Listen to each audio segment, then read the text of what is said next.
Hey up, it's Steve, and Merry Bleeding Christmas, 'cause it's the Christmas season, so we're doing a Christmas film tonight. Welcome to Friday Night's Appointment with Fear, number 113, appropriate number with the 13 in it. Apologies I'm late, unavoidable. I'm in a mood, you may tell, but anyway. So tonight we're doing Black Christmas, not the 1974 original from Bob Clark. This is the 2006 remake, which I really like. I think it's a pretty good remake because it comes from Glenn Morgan and James Wong, who are pretty good filmmakers. But anyway, before we start, don't forget to like and subscribe, share the videos, drop a comment, hit the notification bell if you're subscribed already. We should be live on YouTube, fingers crossed. Yes, we are. We should be live on Rumble. Let's refresh that and see if it comes on. And we should be live on Twitch. I hope. I don't know. We'll see. Yes, we are. We're live on Twitch. Right. Is Rumble working? Is it? Don't know. Yes, Rumble's working. Right. Right. Black Christmas. As I said, based on the 1974 classic from Bob Clark, who would go on to do another classic Christmas film called A Christmas Story. But anyway, he did this one.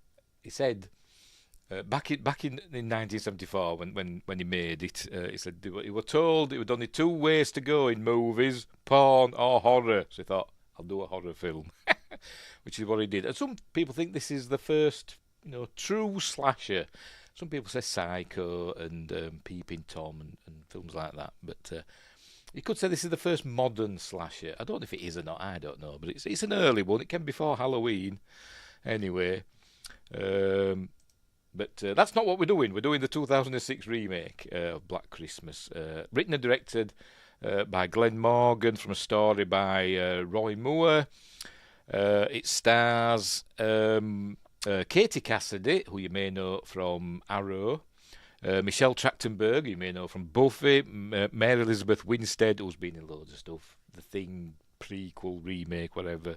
Ahsoka, loads of other stuff. Oliver Hudson, who I don't know. He's got one of those faces that I've probably seen him on TV, in some TV series, but I don't know. Lacey, I'm probably mispronouncing it. Lacey Chabot, I don't know how you pronounce it. Apparently she does a lot of these like Hallmark style films, apparently. But I know her. She played, as a kid, she played Penny, I forgot her bloody name now, Penny Robinson in the Lost in Space movie that stars Matt LeBlanc, that one. Kristen Cloak, who's been in loads of stuff, X-Files, Space Above and Beyond, etc. And Andrea Martin, who were in the original Black Christmas. She returns in this. Music by Shirley Walker. It was Shirley Walker's final movie before she passed away, a month before the film released. Shirley Walker's done loads of stuff. The various Final Destination films. Oh God, I'm blanking already. Space Above and Beyond, she did that. What else? True Lies. She did True Lies. Escape from LA. And loads of other stuff. Go and check it out on IMDb. But she passed away. I think she's Australian. I think so. Oh no, she ain't. She's American. Why did I think she was Australian? Maybe I'm thinking of somebody else. It must be. Anyway, right. So, the budget for the film was $9 million, and its box office was $21.5 million. So it did okay. It didn't blow the doors off the box office, but it did okay, I suppose you could say. Right, so we'll just get on with it, shall we? I've said all the like and subscribe and all that stuff. Explore the description. Explore the description for links for merch, such stuff like that. Excuse the hat, that's not merch. My Patreon page, my books. Plug me books, what the heck. Silent Predator, short horror novella about big cats running amok in a North Yorkshire village.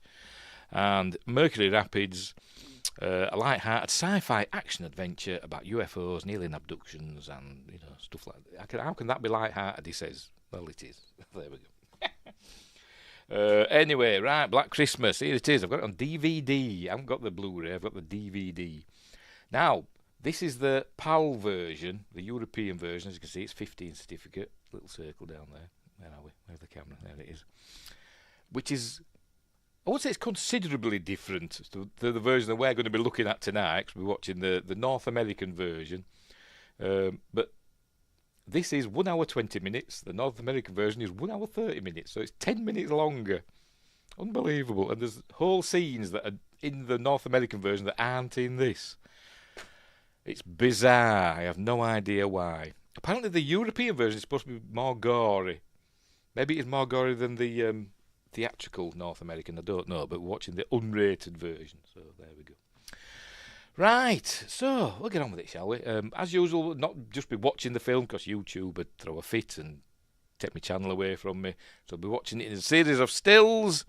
I'll try and explain what's going on and remembering the stuff I've learned because I've watched the special features on this. And had a quick scan through IMDb's trivia section. But I've no notes, as usual, so I'll probably forget everything. You know what I'm like. I'm useless. Right. Make myself titchy tiny. Alright, first off, they've changed it. Is it that one? Yes, it's that one. They've changed StreamYards a bit, so I don't know where things are now because I'm stupid. As we all know, what am I doing? Alright, yes, put myself down in the corner. Now then, which one is it? That one? Yes.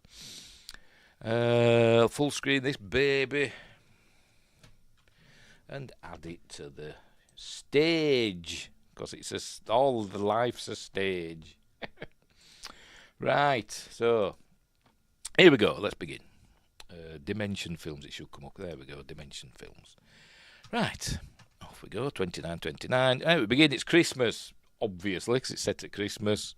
I don't know exactly when at Christmas. It doesn't say. I don't think it says the date exactly, but it's Christmas time. Maybe it's Christmas Eve. I have no idea. Anyway, there's a big storm, a big snowstorm coming. There we go. And it's a sorority house with lots of attractive young women who are going to get murdered in various amusing ways. The original film just had a murderer called Billy, and I don't think they went into his backstory. He was just there all the time. It turned out it had a twist ending, which was cool. This one's a bit more straightforward, and we learned that we have all Billy's backstory and everything from birth, pretty much, up to the end. But anyway, right, so there you go. They're all getting drunk. All these attractive young. This is Claire. She's got her big sister is called, I can't remember, Kirsten Cloak. Is it Kirsten or Kristen? Can everybody remember? Kristen, sorry, is Lee. Her big sister is Lee, but she's called Claire. And she's wrapping a present for her big sis. There we go. Music's playing. That's why it's saying of stuff that he's dropping every step. Well, but I don't know what it's bloody playing. I can't remember. So anyway, she's doing some very nice lettering, very nice calligraphy there. Anyway. She hears a noise. She puts her pen down. She's writing it in a fountain pen. There we go. She pops it down there with the lid off. That's just asking for trouble. And she hears a noise from the closet. So she goes to check.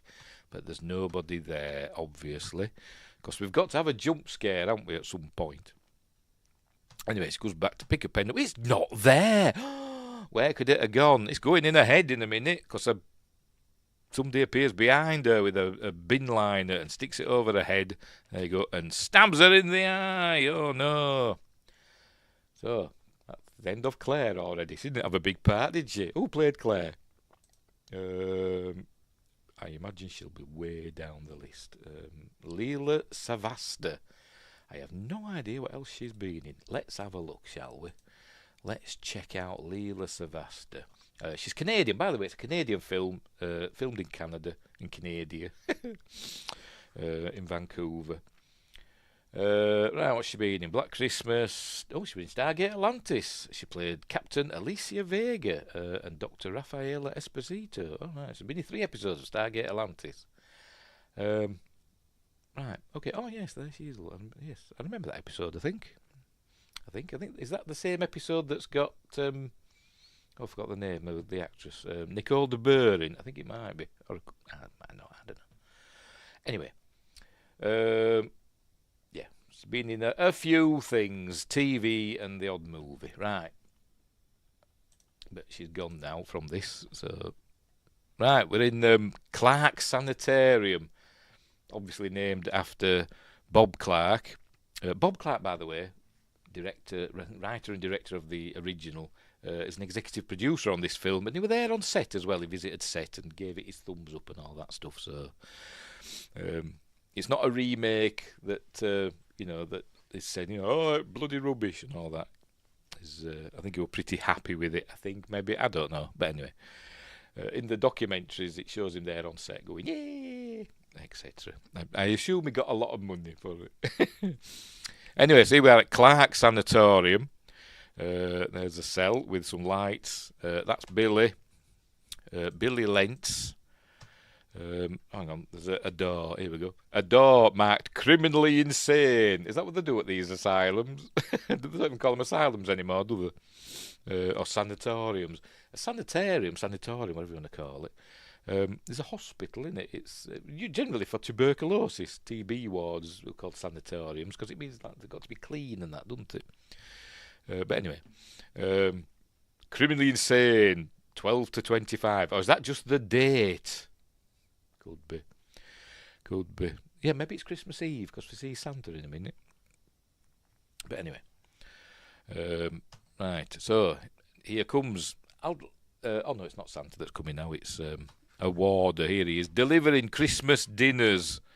Anyway, as he goes through the door, a carton of milk drops to the floor and stops the door from closing. And you're thinking, oh, something's going to happen here. So he's handing out meals to the inmates. Look, happy holidays. Anyway, here comes another figure with big puffy boots. Here's a fella that obviously thinks he's Jesus. Behold, wise men from the east came to Jerusalem. Anyway, and then he nearly gets to the end, and then he turns round, and Santa's there. It says, door was open. It's just me, I'm Santa. He's got lost. He was in another area, and he's got lost. He got turned around. So I'm going to show him the way out. But then he learns that the next cell is Billy Lentz, who murdered his entire family at Christmas.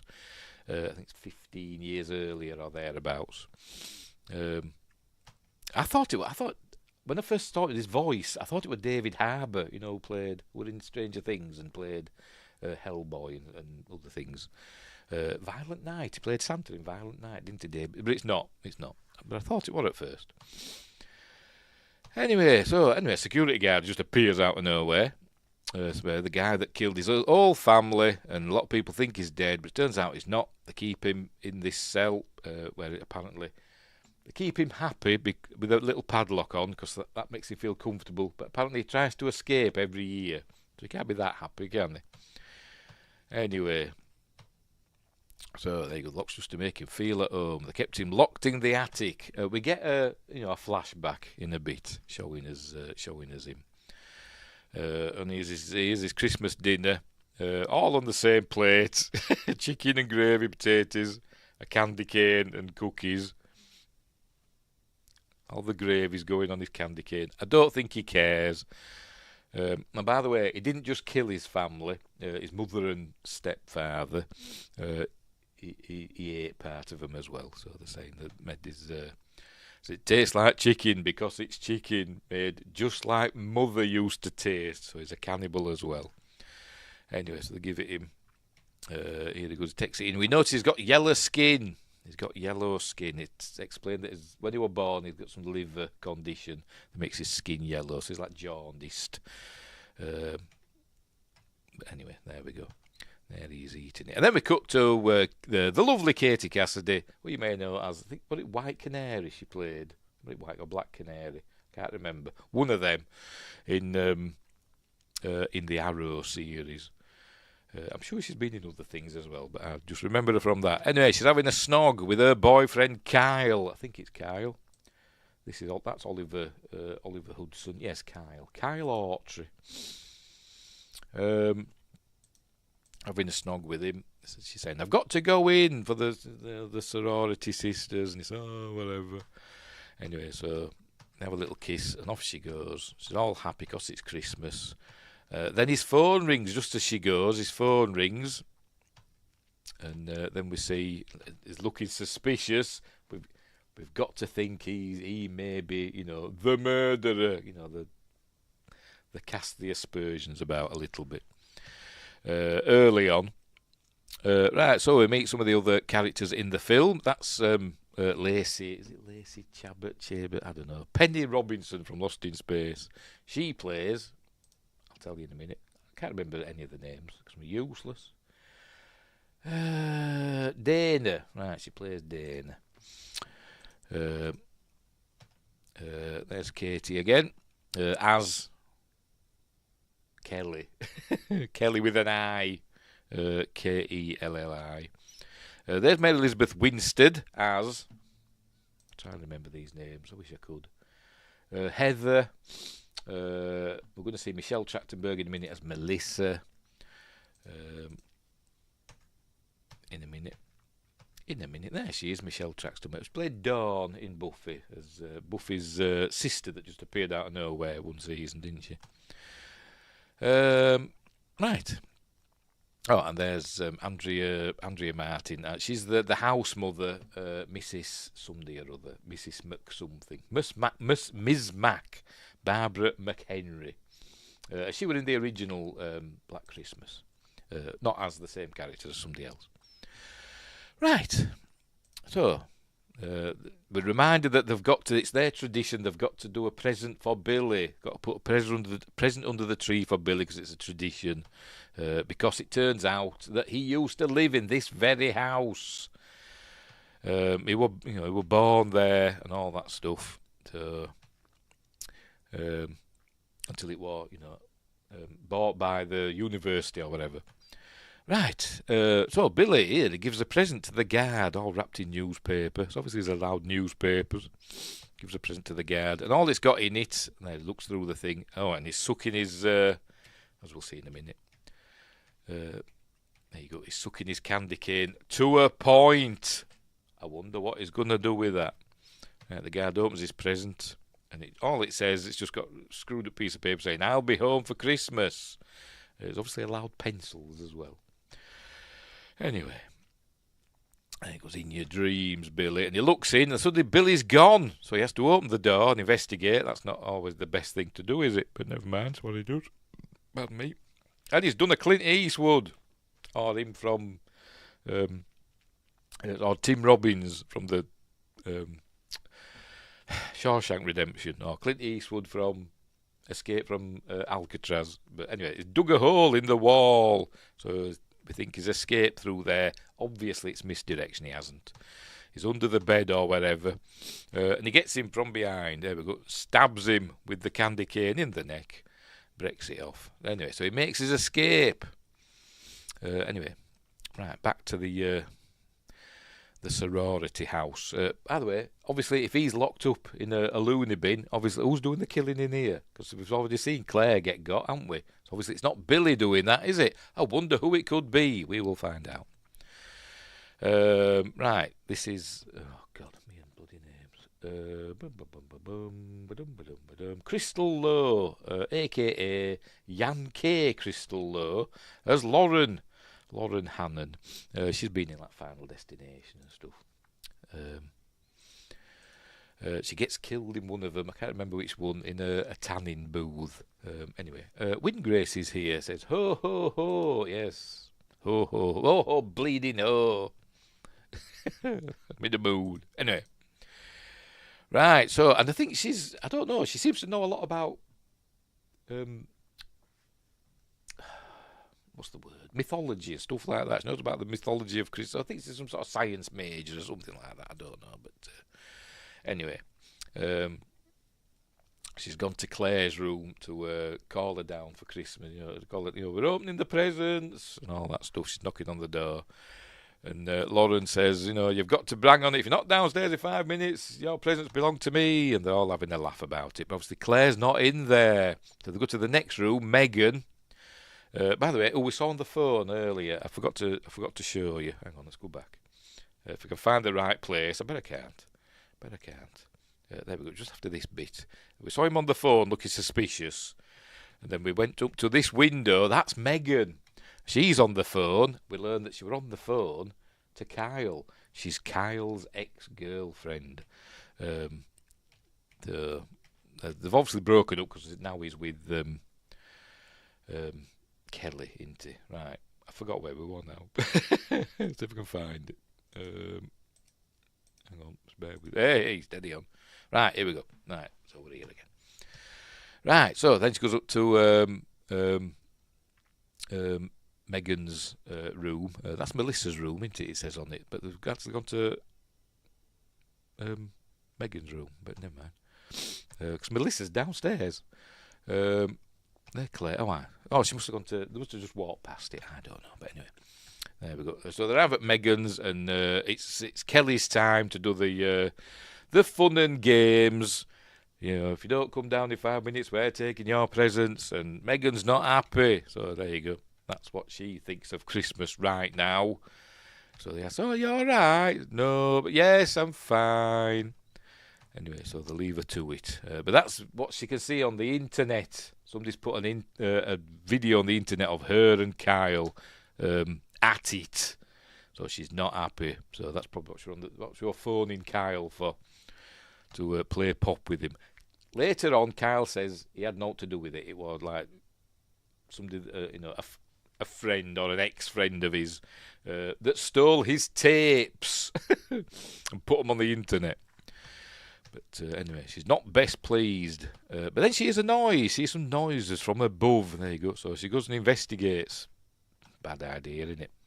Coming from the attic. So she's going to check the attic out. I wouldn't. No, actually, she hears. That's good. She hears that. It's playing the Sugar Plum Fairy. Ding, ding, ding, ding, ding, ding, ding, ding, ding, doing that. Maybe not the diddly ding bit, but it's playing that. And I think this was a gift from. They were doing like a secret Santa. That's what they were doing, and that was Megan's gift apparently, or maybe it was the gift that she gave to somebody else. That's why she recognises it. But it is mentioned a few minutes earlier. Anyway, so she goes to check and wondering what's going on. And she goes in and she thinks, "Oh, Claire's over there. Hello, Claire. What are you doing there?" And we see that. Hang on, there you go. What are you doing? But then she gets got. Look, somebody comes up behind her with bare feet and gets her with the bag over the head again, and just gets her face bashed in. It seems just bashing her with something or other. Oh, it's I think it's the top of a Christmas tree. I think Christmas tree top. I think. So that's the end of Megan. So they're dropping like flies already, are they? Oh, yes, another gory bit coming up. She pops out Megan's eye. I gave a clue then, didn't I? I said she. Sorry. Pops out Megan's eye. There we go. And we presume she eats it. Might as well say it now, haven't I? Spoilers. Who's doing the killings early on? It's somebody called Agnes. It's Billy's sister-daughter. Anyway, right. So, here's Santa again. Getting ready for, a lawsuit, a sexual discrimination lawsuit. But anyway, he's going to get got in a minute. He goes, "Happy holidays," and he's sneaking about. And then somebody's going to, Billy gets him. Billy, sneaks up from behind and gets blood spray. Don't know where it's spraying. Maybe he stabbed him with another candy cane. I don't know. But anyway. And then we see Santa again. So obviously Billy's stolen Santa's uniform. Believe it or not, he's got Santa in that sack. The fellow that I thought was David Harbour, who previously played Santa, got him in that sack. And just takes him out, chucks him in the dumpster. And off he goes. Oh, he throws the Santa uniform in as well. There we go. Right, so I wonder where Billy's going now. Do you think he's going home? Yes, he is. Right, so she's still looking for Billy's present, by the way, I think. They're supposed to, give a present to Billy, and She can't find it for some reason. There we go. Got to open Billy's present first. It's a tradition. Lauren's getting drunk, getting very drunk, and I forgot her name already. Mary Elizabeth Winstead. Heather. She says she's not happy about it. There we go. She's not happy about it. Maybe she's religious. I don't know, but she's not happy about doing this. This tradition to ward off evil spirits. And then Lawrence comes out with it's all Christmas. Modern Christmas has nothing to do with Christianity anyway, or very little to do with Christianity. It's all from pagan rituals, Saturnalia from the Romans. The Christmas tree is like a Norse thing, isn't it, and all that. But there you go. That's what she's saying. Christmas trees, a magical rite ensuring the return of the crops and all that stuff, and Yule logs, and it's all from pagan ritual, isn't it? Anyway, so she's going on about that. Right. So somebody's roasting marshmallows.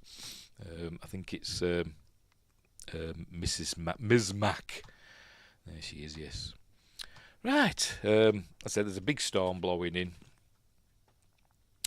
which is going to cause problems later. Then we're having a flashback, learning all about Billy. So she's telling them all about how Billy was born in that house. Behave! But the cat's arrived, I tell you. As soon as I start. I haven't seen hiding her hair of her all day. I haven't. She's been upstairs. Anyway, there we go. So Billy was born. 1969 he must have been born. Maybe, I don't know. Or whatever. 1970. It's his first Christmas. This is where we learn that he's got some sort of liver disorder that makes his skin yellow. And his mum's not happy about that. That's his dad's lie. Oh, pardon me. His dad's lie to his dad, the Vietnam vet. There he is. He goes, parents didn't like each other. His mother, I don't know who played his dad, but his mother's played by, I'm going to have to look up her name because I can't remember, Karen Conoval, or Conoval, I don't know how to pronounce it. You'll know her face, she's been in loads of stuff, but I remember her from the X-Files episode Home. She played Mrs. Peacock in that, which is I think that's a terrifying episode. It's the one with the inbred family where they keep her under the bed, but she's in charge, and they're all inbred. It's it really disturbs me to that episode, but she plays that part really well. Anyway, she played Billy's mother in this, keeping up the incestuous stuff. But anyway, they hate each other. She hates Billy because she obviously doesn't like that he's born yellow, but. She just takes this bauble off and just crushes it in her hand and sprinkles it on in Billy's crib. What's this saying? Oh, and then we cut to 5 years later. He's got nice handwriting for a 5-year-old, hasn't he? So I think it says 1975 next. Yes, it does. Got better handwriting than me. Behave yourself. Just a minute. I'm going to let the cat out. Bloody.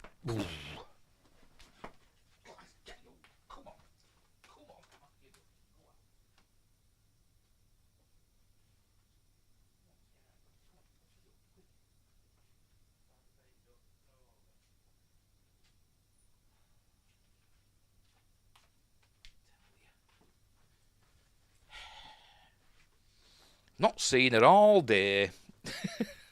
Then as soon as I start the show, she comes down, doesn't she? Bloody cat. Hello, Justin 34. And Merry Christmas to all. Yes, Merry Christmas to you too and your family. Anyway, what's Billy writing to Santa? Dear Santa, hope you like the cookies I coated. Spelled cookies wrong. He's only 5. I'll let him off. I cooked for you. I am being good, so don't forget me, please. Love, Billy Lenz. There we go. That's it. Now, I don't think he's really written that, has he? Because it's even in cursive. Do you reckon his dad wrote it? Anyway, who knows? So, 5 years later, there's got some cookies there for Santa. She's getting drunk. She still hates him, and there we see, he hates her. She's saying, you'll not be getting any presents. Santa's sleigh was shot down by the Russians, and all that stuff.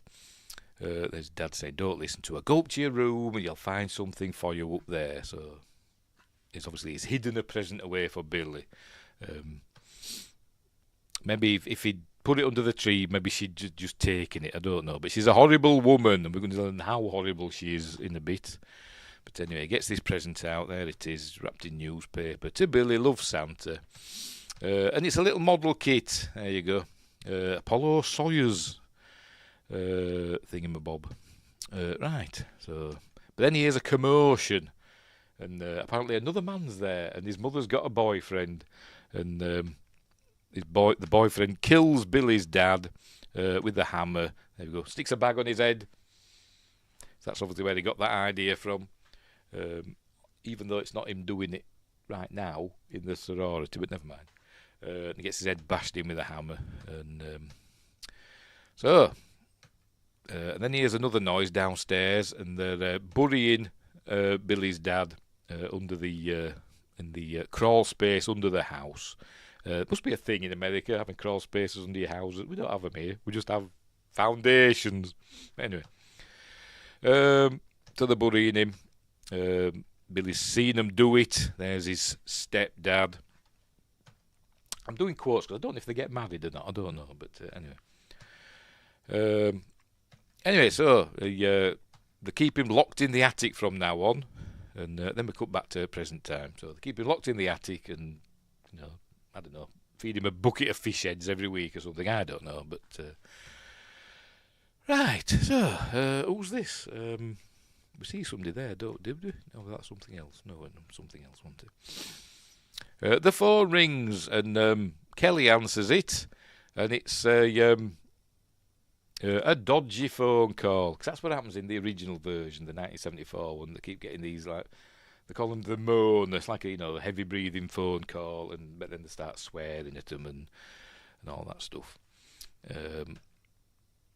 But she gets one of these, and obviously I don't think it's Billy. I think it's Agnes that's doing the phoning. But it's weird because I don't know. Hang on, see if it shows it on the subtitles. I'm going to show I've got the subtitles on, haven't I? I'm sure I have. Subtitle track. Yes, I've got the subtitles on. Hang on. Over there. See if that works. There we go. Voice imitating mother. Oh, right, fair enough. I wondered what were happening, because you could hear these different voices on the phone saying, "You want a Christmas cookie?" and all this other stuff. And I thought, did he have a record? Did he have a tape recorder or something recording his mother? But it says imitating. Anyway. And then with the voice go all horrible, saying, "This is my house, get out of my house," and all that stuff. So they're scared now. So we should phone the police. Well, what would they do? It's just a phone call, etc. Anyway, so what they're going to do. Anyway, this is Eve, who's kind of weird. So it's another one that you're thinking, could Eve be the killer? Because she looks weird. And she gives them presents wrapped in newspaper. And then she just disappears. There you go, she gives a present wrapped in newspaper. Like Billy got presents wrapped in newspaper. That's another bit of misdirection. Eve's not the killer, don't worry. And it's a unicorn. There we go, like a glass unicorn, which is a reference to the original film, and it'll get used in this film. I think it does. But anyway, so it says thank you and all that. And then another flashback as we look at some cookies. His mother and his stepdad are at it on the stairs. And he's fallen asleep and not able to satisfy her. So she decides to go do some incest. Billy's locked up in the attic. I think he's 15 now. I think it does say the date. I think it's 1982 or something like that. No. That must be 19... No, I don't know what date it is. Hang on, does it say the date? Oh, yeah. So there's only 12 then, isn't there? If we're born in 1970, he's only 12, 1982. Anyway. So she's going to go up and do a bit of incest. So there you go. He's obviously all for it, but anyway. So there we go. 9 months later, Agnes is born. Billy's daughter. I don't know if his mother.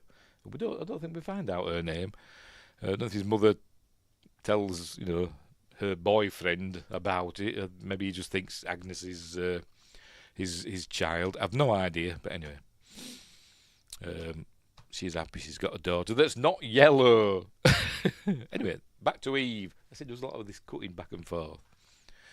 Back to the present and Eve, who just she's heading out. Most of them are heading out, by the way, to be with their family. Most of them. Claire was supposed to be picked up by her sister, who's going to appear soon. And I think they think that Claire's already gone, and some of the others have already gone. There's a frat house next door that some of them have gone skiing with them, because apparently they're all that rich-ish kids from well-to-do families. Anyway, right, so Ms. Mac says, "Oh, hang on, Eve, I've got your present here, your Secret Santa present." And she says, "Oh, I'll find it," and because she sees her there. And then when she looks round, she's gone, and we don't see her again for a while. Anyway, so I think nothing of it. That's what they're saying. Looks like no family and all that. Somebody else is approaching the house. There we go. Bit of POV.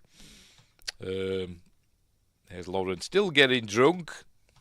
I think she has drinking wine and spirits and all that. She's going to get violently ill in a bit. Anyway, there we learn about the storm, and all cell reception is going to be impaired, etc. The 911 is going to be, overloaded because of the storm. Blah blah blah. Ms. Mac's got some lingerie for her Secret Santa, so they're all having fun so far. Then the phone rings, and it's Megan's number. Ooh. So they go upstairs. They hear, they answer it obviously and say, "Megan, what do you want?" And then we hear Agnes's voice. It is my family now. By the way, Agnes is played by a man as an adult in this. Dan Fiss, I think something like that. Dean Friss, who is the focus puller, the cameraman's focus puller. Behind the camera, but he's also acting as well. Right. So they're going to go check on. I forgot her name already. Megan. There we go. So they're going to go check on Megan. There we go. They just get to the door. She gets to Megan's door, and it opens, and there's a figure there to make you jump. A figure in black for some reason, just to make you jump. Actually, it genuinely did make me jump. Because I'd forgotten about it. So they're all going up. Look, she's not well. Look, she's not well. Is Lauren? She's getting drunk. Anyway, we can see Megan's laptop here with that dodgy video playing. Saying, "What are you doing?" And says, "Oh, I wanted to get into your room and be in your room, but your window was closed, but Megan's window was open, so I climbed in there." So I said, "Is Megan there?" She says, "I don't know." And Heather says, "How can you get through her window and not know she's in there?" He says, "It's dark."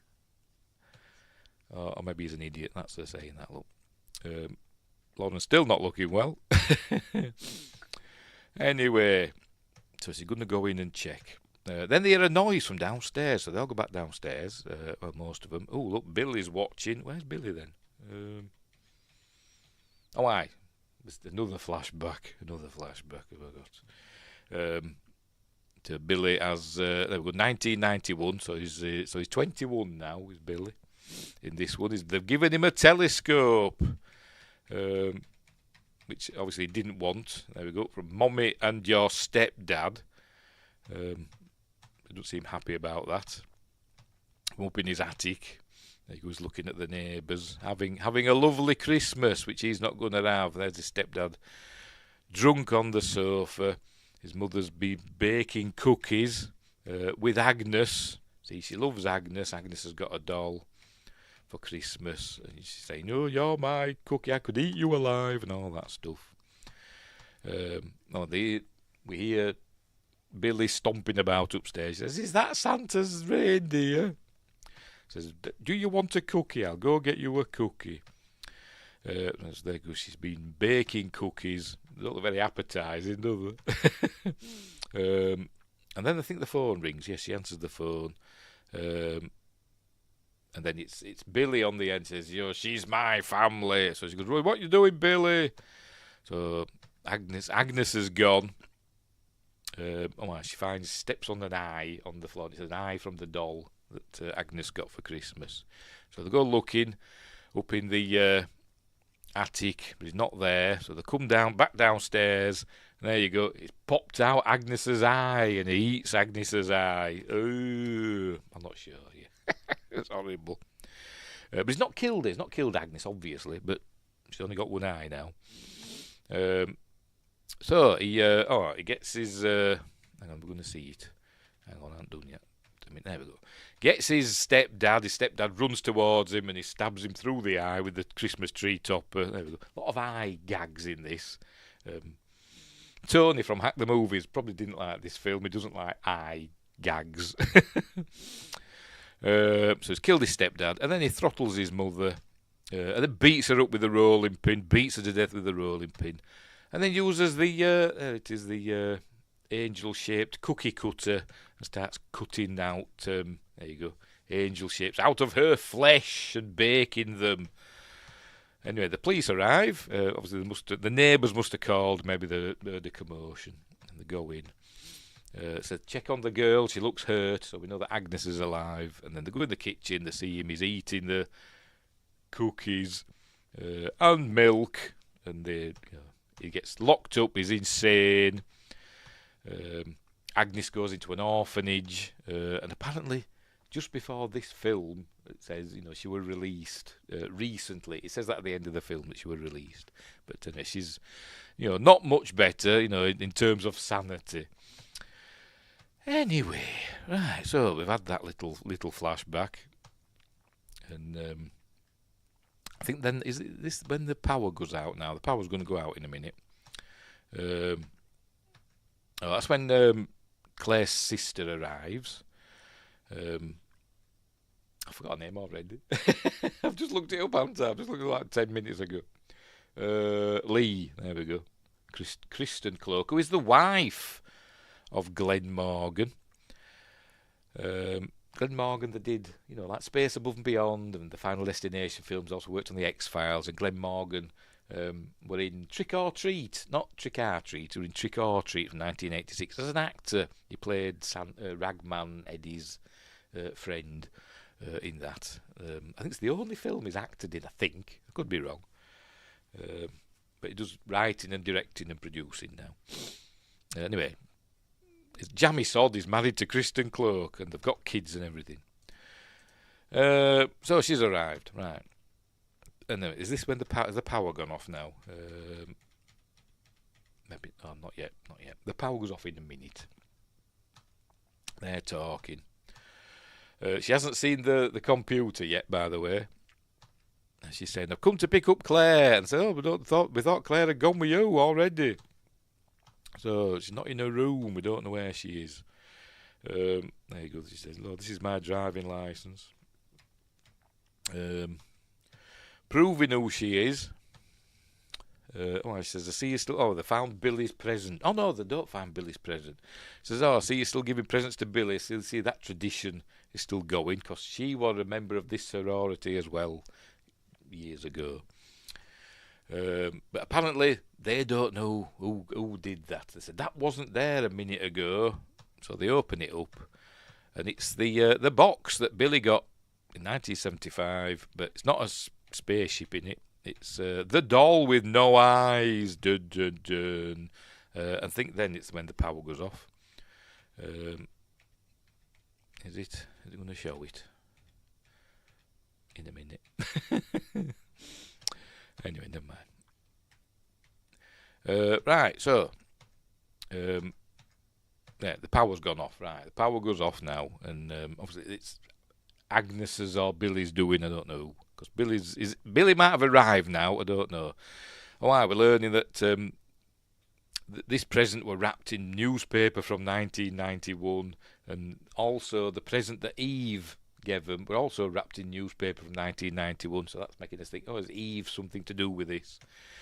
But anyway, So they're wondering what's going on. Hang on, where are we? Is it this bit where she throws? Yes. Where Lauren throws up in a movie throwing up. Nobody throws up like this in real life, do they? Tiny little bit, just enough that she could hold in the mouth. It'd be everywhere, wouldn't it? Drunk throwing up, it's everywhere. Anyway, right. That's the present. There you go, to my big sister Lee from Claire. Right, power's gone off now. Right, off it goes. There we go. And by the laptop, you notice that on the laptop it had the screensaver on. Because the power's gone off, the screen's going to come back on because it's going to battery power. There we go. So now she sees the video. So she's like, what the bloody hell's this? And he says, it was before, you, it was a while ago, before I met you. And, it wasn't me that put it on the internet. A friend who were angry with me and stole me tapes. And she goes, tapes? How many is there? You son of a gun, she says. She's not happy with him. So I think they're breaking up now. So she says, get out. You. Ooh, look. Ooh, she's angry, look. A woman scorned. So they're booting her out. Meanwhile, Heather's exploring, and she finds that. This is a newspaper clipping about the Billy murdering his family. She's found that. Lauren's still throwing up, now in the bathroom. So anyway, they kick him out. He says, F you, biatches, he says. They boot him out. Kelly's not happy. Melissa puts Lauren in the shower, which is a cool scene. It's coming up. We see that they're checking the fuses, the breakers, and it's not doing anything. So they've got to go in the crawl space under the house to check the fuse box. So apparently, I forgot her name already. I am hopeless. I know. Dana knows where it is. So Lee tells her, well, you go do it. She says, well, I'm not going to do it. She says, well, you know where it is. I'm going to go looking for Claire. So he says, all right, whatever. So Dana's not long for this world. Anyway, meanwhile, Lauren's going to have a shower. Oh, this bit here. And the tiles on the bathroom floor are not very good. And then we have that terrible... Why did they do that? Because they do it again in a minute and it looks okay, but this one, they've just superimposed an eye there. It's like it's above the tiles, isn't it? It's just stuck on. Why did they put a bit of shading or something in? But anyway, whatever. There's an eye watching them. But that looks like Billy's eye, doesn't it?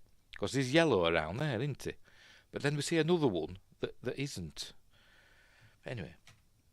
Right, off she goes. She goes to get in the shower, and as she gets in, another tile pops up. So obviously underneath, popping tiles up and looking through. Billy or Agnes, I'm not sure. I think this next one might be Agnes. I don't know. I'm not sure. Is it? Is that the same eye? I have no idea. But that looks fine, doesn't it? So why did they do that with the first one? Just a terrible superimposed eye. But anyway, never mind. Right, so anyways, watching Lauren in the shower, and, why not? I'll give you a quick look. There you go. You only see a bum and a bit of side boob. But never mind. Anyway, so she has a quick shower to make her feel a bit better, and she's off to bed. There we go. Who's into bed? We've all been there. I remember my first Christmas party where I worked. I think I was 17 or something like that. I was home in bed by... I think 7 o'clock or something like that. Somebody brought me home. I was K-eyed, as the saying goes. But anyway, that was many years ago. Right, so she's in bed. Alright, Dana's heading to the crawl space and having a cigarette. Look, a icicle. Why is it showing that? It's dripping on her, that's why. There we go. Dripping on her cigarette.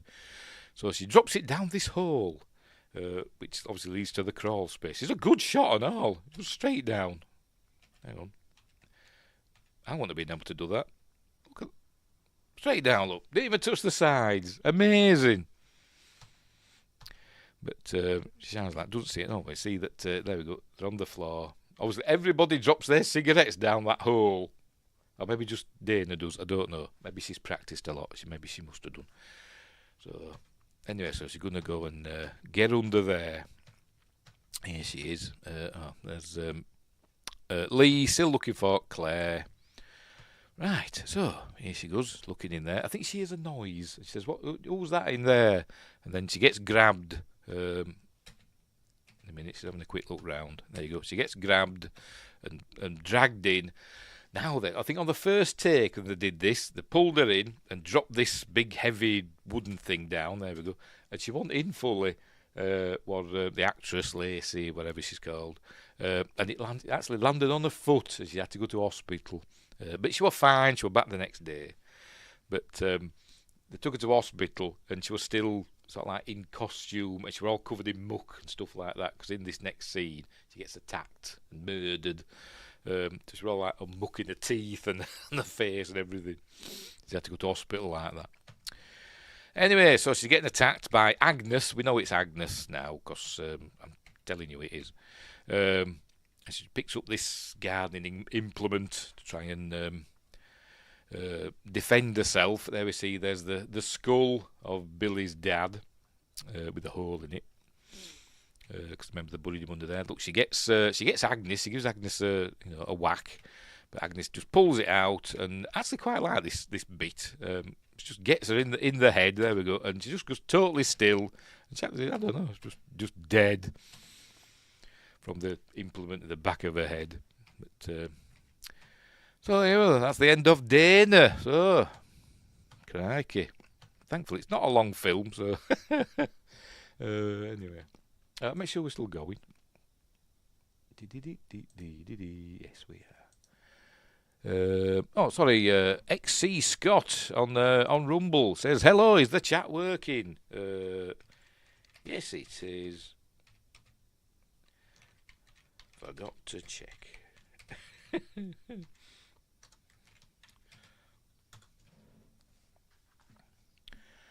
Hey. Anyway, right, where were we? Right, Dana's been got. So there we go. This is Lee still looking for Claire. We know where Claire is, but obviously Lee doesn't. She's going to check the attic in her high heels. Who does she think she is? Well, Claire in Jurassic World had high heels, didn't she? There we see the snow globe thing.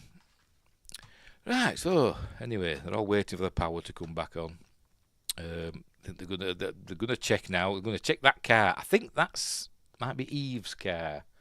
Maybe. I'm not sure. I'm not sure whose car it is. Oh yes, it is Eve's car. It says there in big letters. Yeah,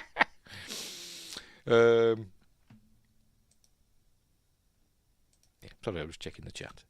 So go check Eve's car. Because I remember they haven't seen her for a while. You know, she was there and then she was gone, and they thought she'd buggered off back to her, wherever. But they're going to check her car. They're looking for Dana. Is Melissa? She sees. Hang on, I'm going to see it. I think we've already seen it, haven't we? Like scratches and stuff on the. I don't know how it got there on the. Trellis, whatever you want to call it. Anyway, they go check Eve's car, and they open the door, and Eve's head falls out. There we go. So Eve's dead, beheaded. I don't know if the rest of her body's in there. I've no idea. We don't know what's happened to the rest of Eve's body. Maybe it's in there. I don't know. But we see Eve's head again later. So they're screaming, obviously, as you would be. It's like, what the? Right, so she phones she phones 911, and she gets through to the emergency number, but saying it'll be a while before we get somebody out. There's a dead body outside, and other people are missing. Anyway, we'll just have to wait for the police to arrive. But Ms. Mac wants to get out of there. She's got a car as well. So her and Heather decide they're going, and Kelly says, no, but we should all stay here and wait and just stay here and just watch each other, and we'll be safe, maybe, until the police arrive. But they want to get out of there. So there you go. There's Heather and Ms. Mac. There you go. She says, I will send the police as soon as we can. So off there you go. Melissa's looking around. This is a scene now that's not in the PAL version. This scene coming up. It's not just yet. She's going to check on Lauren, who we think's probably dead now, but she's not. She's just, hang on, it didn't show any, is it? There you go. She's just snoring and drooling. But anyway, they're going out to the car. And she gets it going. She gets the car going. They're checking on them. She's got the car going, and now she gets a brush. So she's got to get all the snow and ice off the windows. And as she's doing that, the car all suddenly shakes, and she wonders what's going on. And then she sees... Oh, excuse me. There we go. Then she sees Billy in the car. And then this happens. How? I don't know. Billy obviously did something to Heather, but we don't find out what, I don't think. But obviously he created a big blood spray, whatever he did. Because I don't think we see Heather again. I don't think we do. Anyway, so then he... hang on. She's saying, why aren't they leaving? Because they're getting murdered, love, that's why. Have I missed what's happened to Ms. Mac? Oh, aye, there we go. Billy doesn't kill Ms. Mac because she staggers backwards and an icicle falls on her. There we go, and goes through her head. So there we go. So she was killed by icicle. Just bad luck, essentially. But anyway. There's the unicorn. Somebody picks that up. There we go. I think that's Agnes picking that up. This might be the scene that's... not that one. Melissa's death is different in the this version, in the PAL version, than it is on what we're going to see here. But anyway, they're still looking around. Oh, she slips on the blood. It's like, what's going on? Right, so she goes out here now. See, hang on. Is it going to happen here? Right, yes, she gets attacked by Agnes here, look, with a bag on the head. And she just drags her back. And she gets away, look, she gets away. Right, in the PAL version, Agnes gets her in the bag, with the bag, gets her on the floor and pops an eye out and then drags her away. And that's it. That's the end of... We don't see... Well, we do see her again, but dead later. But in this, she's got away, look. And she's gone into this room, but she's going to get killed by a blooming ice skating boot in a minute to the back of the head. She's going to fight her first with a ski pole. There we go. Bit of fighting with a ski pole. But she's going to get a... here it is. Ice skating boot to the back of the head. Boing, there we go. Ooh, good shot. The back of the head's missing. Yummy! And there's poor Ms. Mac. And she's blocking the garage door, or whatever that door is. I presume it's the garage door. She can't get out, look. She's blocking it with her prone form. So we can't get out. There's something blocking it. So, go back into the house. They're asking where Melissa is. Where are you? And then they hear her phone ringing. She's got a distinctive phone dial, ring, whatever. And it's upstairs. There we go. And there just happens to be, there we go. Just happens to be a little hole in the ceiling that they can see the light from Melissa's phone as it's ringing. But by the way, there's a scene actually in this version that's not in this version. Earlier on in the film, in the PAL version, the British version, there's a scene with a poster on a wall. You know them? It's not a thumbtack. It's like a a thumbtack, but with like a plastic end on. I haven't got any here to show you, but you know what I mean. Like use it for like a pin board, like a cork board. You have these little, like a thumbtack but with a plastic thing to pop in, to hold stuff on. And there's a poster held up with one of those. And in the PAL version, somebody's talking. and one of them pops out, and you see an eye looking through the teeny tiniest little hole, and I'm like, yes, push pins. Is that what they call them? I don't know what they call them. And I'm like, how thick are the walls in this house? If one of them with like a spike that's about that big can go all the way through the wall, and you see this eye watching them through this tiny tiny hole. But anyway, whatever. But that's not in this version. It's just in the British one. Anyway, where were we?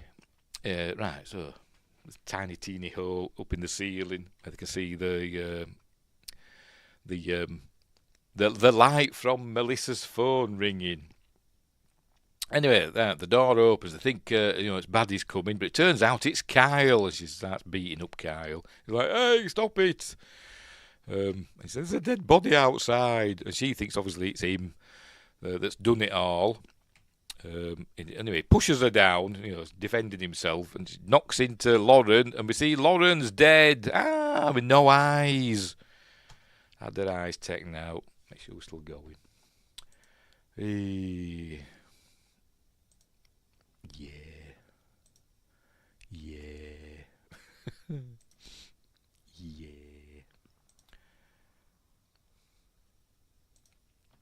Anywho, so another one bites the dust. How many's left now? There's only them two, isn't there, left now? Everybody else is gone. There's only Lee and I forgot her name, Kelly and Kyle left, I think. Yes, everybody else is dead. Anyway, right, so she rings again. So they're going to go up to the attic. Says she's in the attic, so we've got to go up there. Oh, right.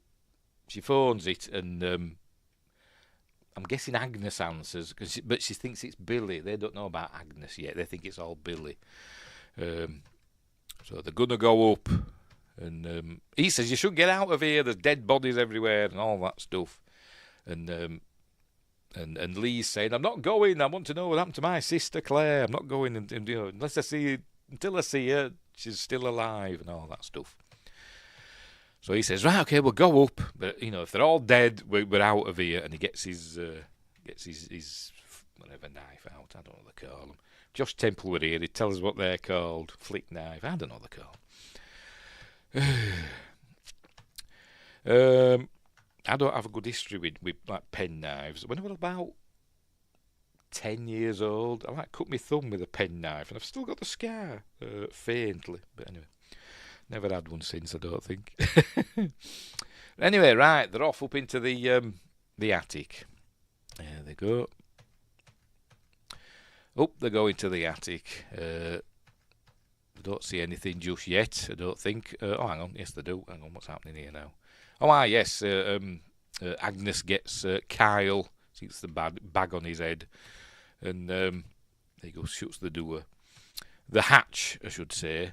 And Kyle's going to cop for it in a minute. He fights her off, but it doesn't last very long, because she's strong, because she's played by a bloke, as I said earlier.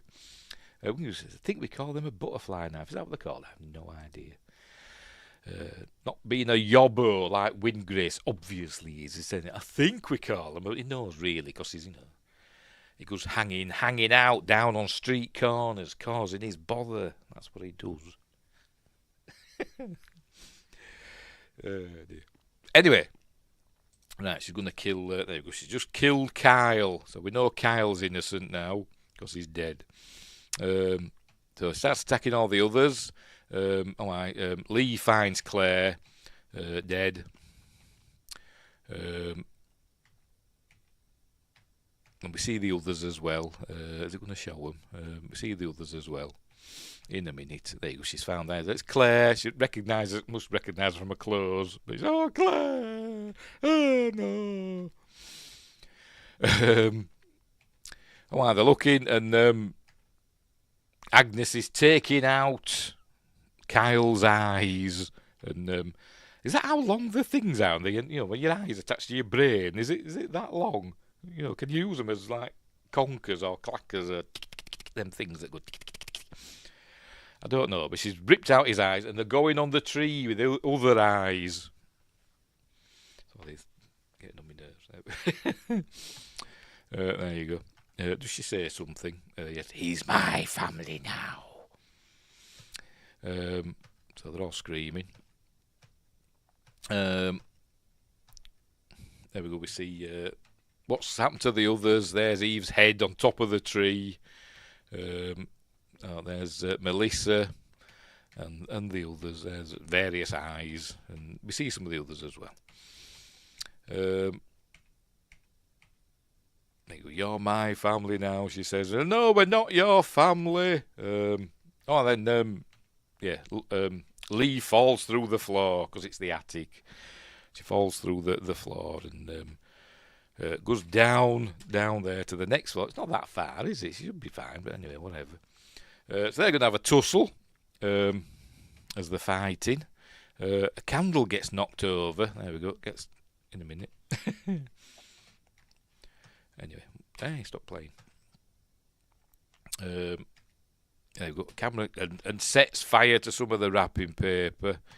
And she picks up the toasting the thing, whatever they call them, mate, fork that Ms. Mac was using earlier to do the marshmallows. Chekhov's tongs or whatever they call it. Not tongs, is it? Whatever it is, toasting fork. She picks that up and just stabs it right in. There you go. In Agnes's eye. Luckily for Agnes, that's her false eye. Remember, when she was a kid, she had an eye taken out by her dad. Luckily, she just stabbed her in the false one, and she actually takes it out, and there's a sort of noise. I'm going to play it, see if it does it.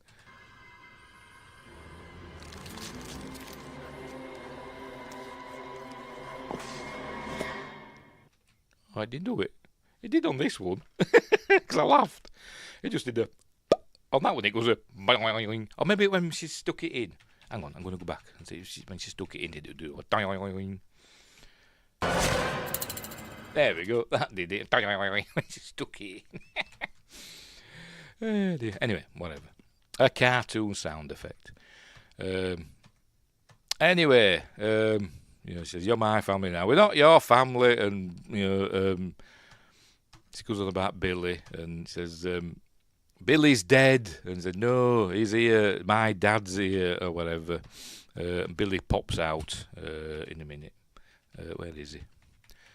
There he is. There you go. Billy pops out and starts attacking him, or her. And they fall down through another hole into the, whatever they call it, the cavity, wall cavity. With the people under the stairs where they live. Remember that film with I forgot his name. We did it. It was in June last week. Everett McGill, that one. Anyway, they're in the cavity, and she falls down. There's Agnes all the way to the bottom. There she is, and Kelly's hanging on for her life, and she's going, Lee, help me, help me. And Billy's there. I'm gonna get you, but she never says anything. He never says anything. Does Billy? But anyway. Lee sees these. I don't know what room she's in here, because whoever this room is, they've got big A4 printouts of Billy by the looks of it, isn't it? I'm sure it is. Anyway, she sees these things on the floor, these like weights. There we go. She sees the weights on the floor. I've no idea whose room this is. I don't know, but they've got weights on the floor. Just it didn't set them up earlier on, but anyway.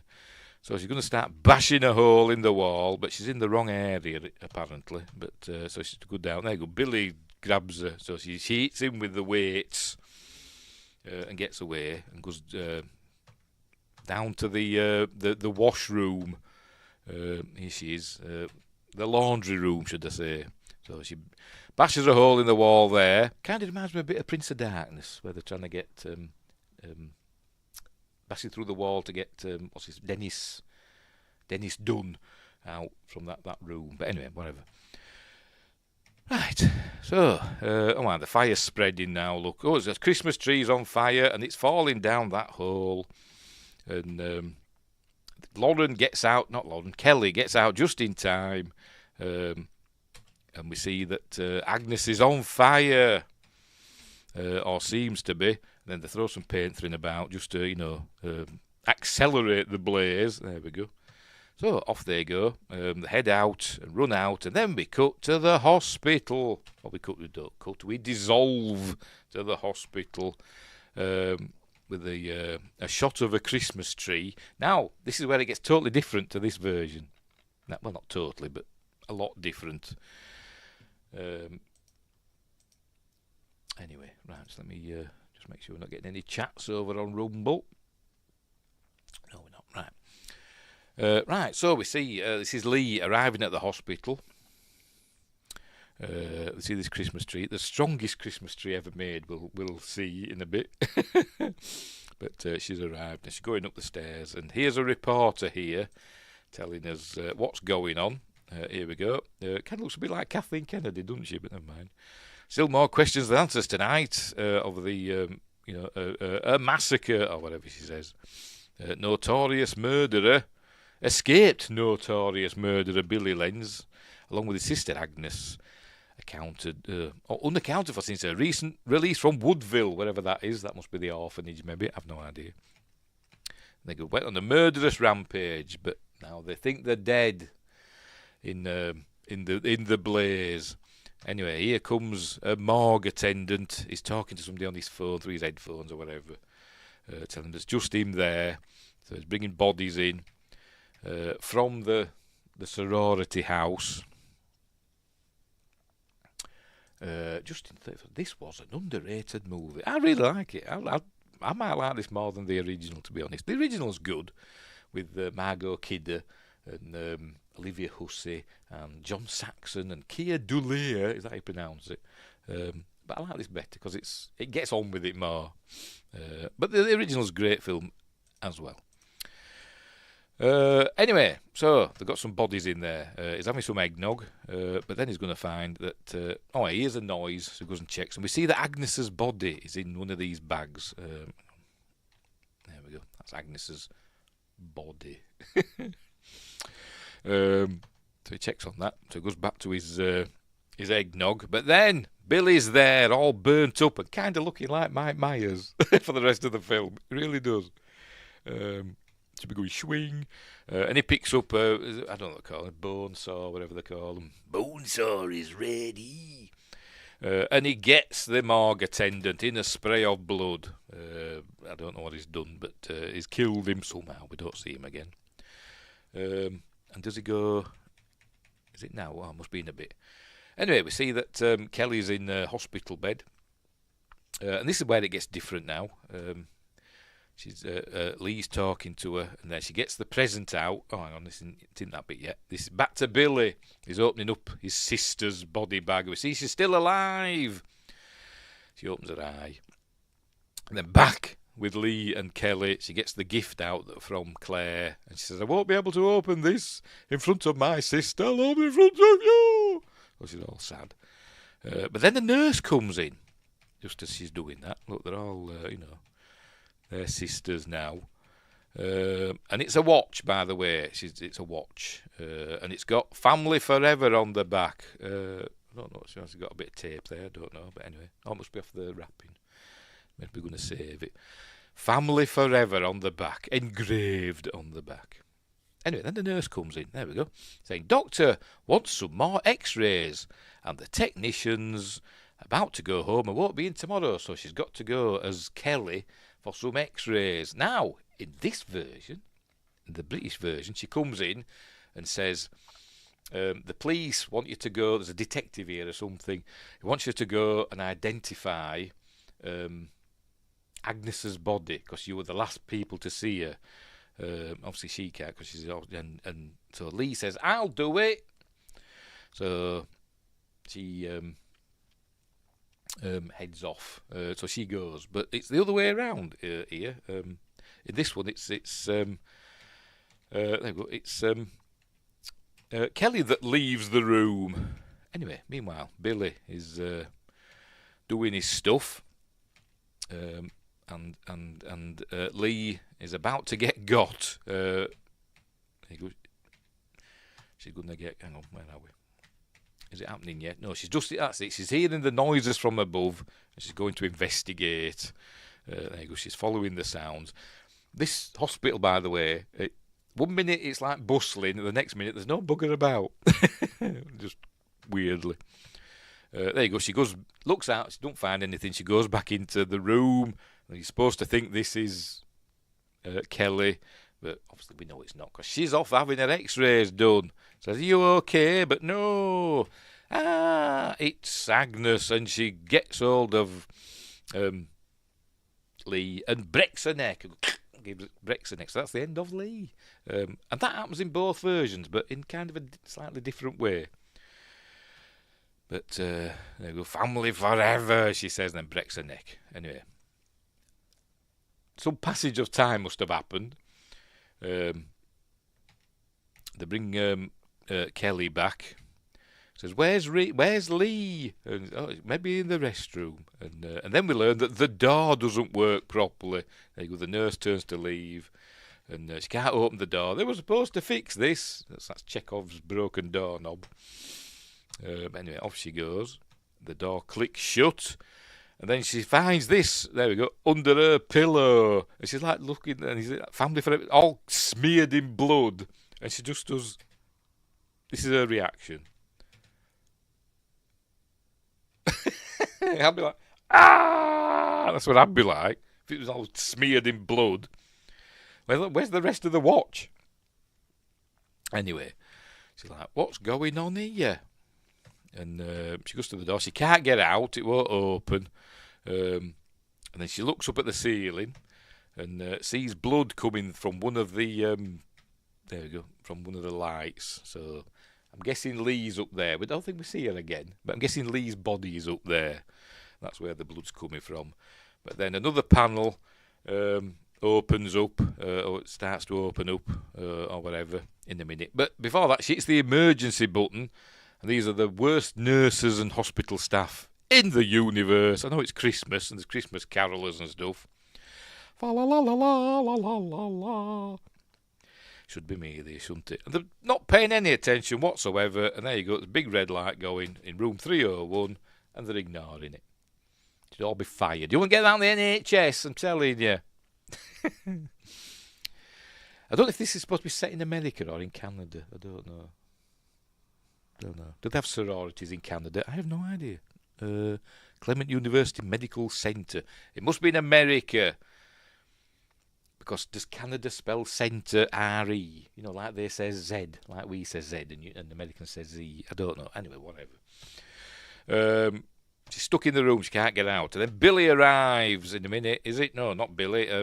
Agnes arrives. There we go. She's going to pop down through that hole. And then she sees a defibrillator there. And so she, as she's getting she's going to get attacked by Agnes. She sets it to charge. She just knows how to work it, oddly enough. But anyway, here comes Agnes. Grabs hold of her. There we go.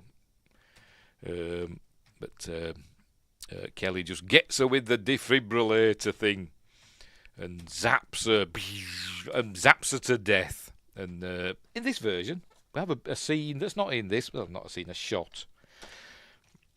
We see Agnes dead on the floor, but we see her face, and there's like some CG blood comes from her eye and her nose. But we don't see that in this. Right. And here comes Billy now. Billy's coming together, and she says, "Oh, crikey Moses." That's what she says. So she smashes the window. Why don't you just use the defibrillator on Billy? Never mind. It must be a one-time deal. 1 in a million. Anyway, she gets out.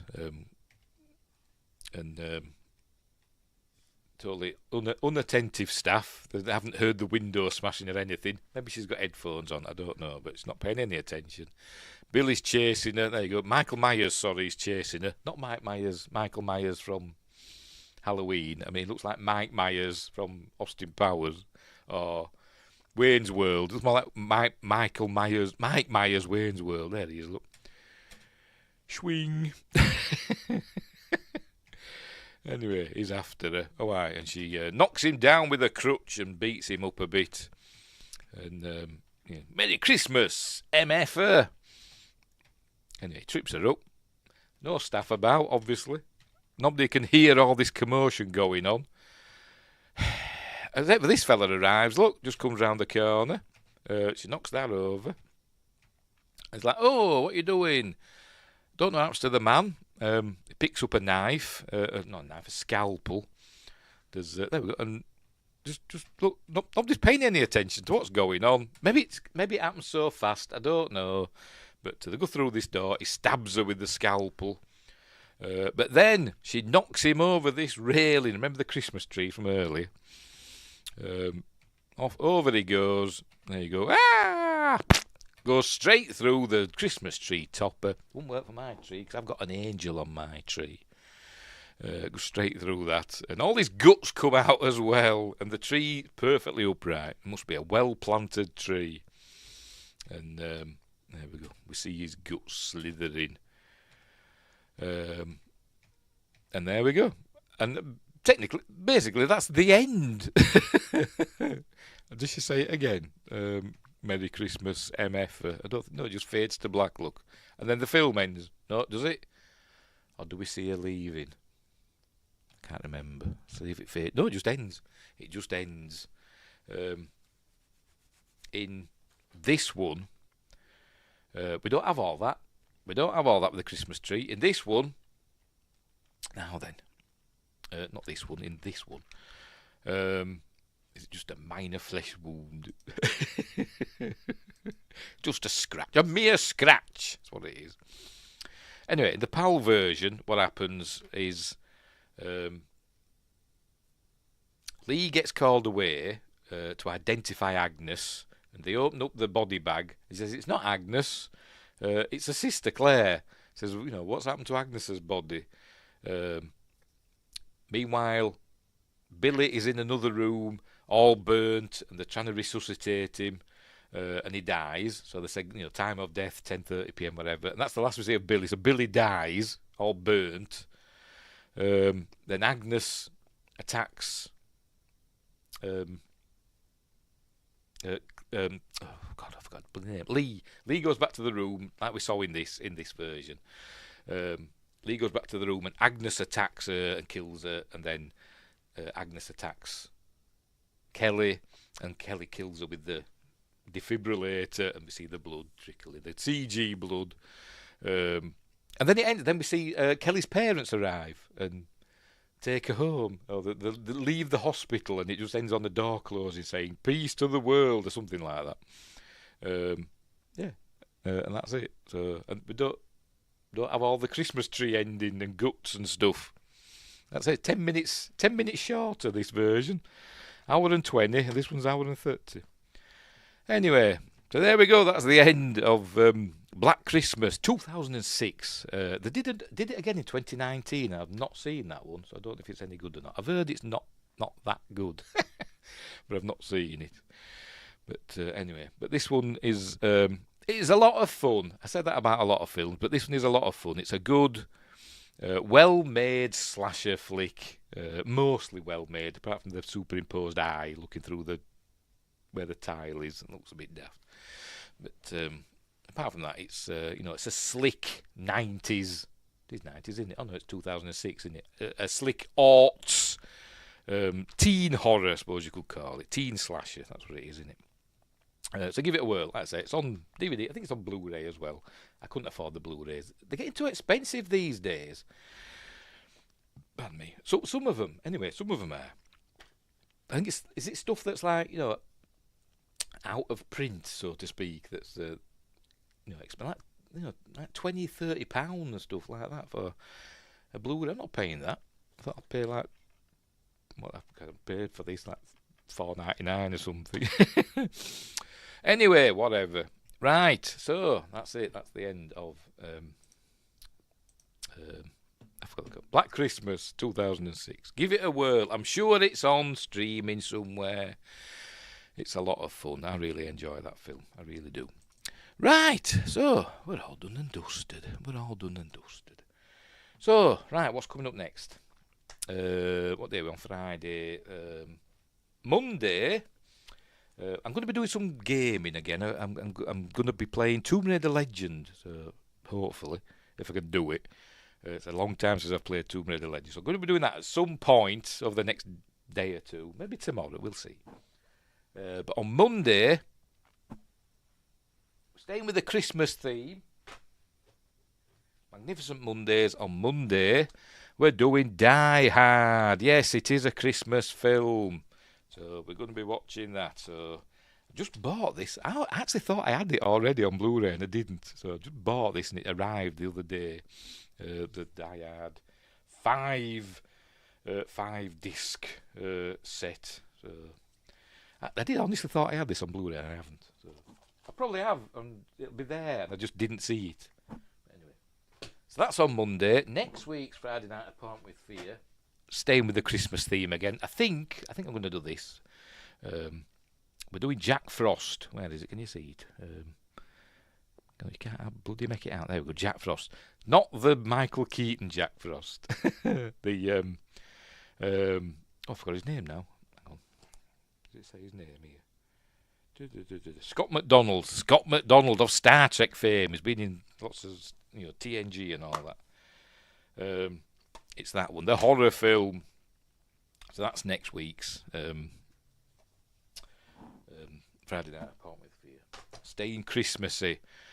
Justin says Die Hard and Die Hard 2 are great. Yes, they're both Christmas films. Both, and Die Hard 2 is a Christmas film as well. Don't think any of the others are. Don't think any of those are set at Christmas. So have a quick check. Make sure nobody said anything in the Rumble chat. Not that I can see. Right, so I don't know if anybody watches me on Twitch because I'm flagged because it says it intended for certain audiences. So I think you'd like to put your age in and stuff like that. May contain violent and graphic depictions. Anyway, but that's on Twitch. Wingray says Stargate Universe's own Scott McDonald. When is Stargate Universe? I don't remember that bit. But he's been in loads of stuff. As I remember from Star Trek and stuff. He's played Romulans and all sorts, hasn't he, in Star Trek. He played a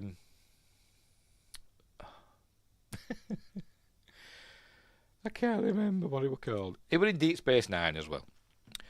Anyway, in this Jack Frost, who becomes a killer snowman in Jack Frost. Nothing to do with Michael Keaton. Nothing to do with that. Which I've not seen, but my son has, and says it's really good. It'll make me cry, but I don't want to watch it. I don't want to be crying. Unless I'm watching When Harry Met Sally, and then I start crying at that at the end, because I'm a big soft pub. But anyway, that's by the by. Right, we'll leave it there. I think that's it, isn't it? Yes, I think it is. So thanks, Win Grace and Justin34. For keeping me company. If you want to join in the live chats on my live streams, you have to become a member because I've got to do members only stuff. Wingo says, sorry, it was an SG-1. I meant the universe of Stargate. All right, not the series. Right, fair enough. I can't remember him in SG-1 either.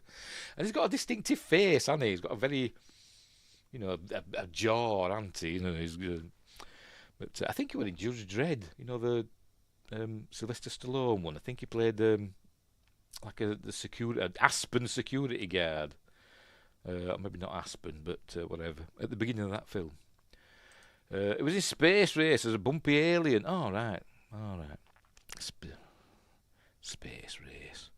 Didn't like that one. Anyway, Justin34 says, Merry Christmas to both of you and to everyone. Yes, Merry Christmas, because it's next week. Bloody hell, it's nearly Christmas. Oh, yes, on Christmas Day, I don't think anybody will be watching because it's Christmas Day, but at the usual time, for my time, it'll be 9 p.m. at night. We're watching a James Bond film. We're doing not watching it, but we're going through a James Bond film. We're doing Dr. No. I think last Christmas I did a double bill, didn't I? Spy Who Loved Me and Moonraker. But I thought, we'll do it every year. So this year on Christmas Day, a Magnificent Monday special on Wednesday. We're going to do Dr. No. So there we go. So that's coming up on Christmas Day, but everybody will be busy. So whatever. It'll be me talking to myself. Owen Grace says, Merry Christmas all. Got to watch Doctor Who too. I don't know. Nice, says Justin. I'll start watching the Doctor Who Christmas special. Will I finish it? I don't know. Probably not. Anyway, right. I'll definitely be watching Wallace and Gromit. Definitely be watching that. That'll be on. Oop, I'm burping. So I'm drinking pop. Right. Oh, crikey. I went down the wrong hole. Right, we'll leave it there. I'm going to go now.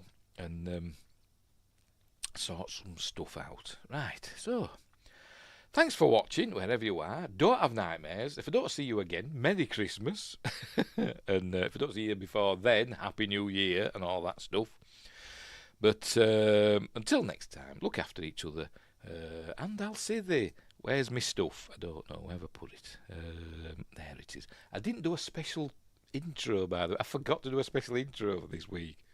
Because I've been too busy. But anyway, I'll see you later. Bye-bye.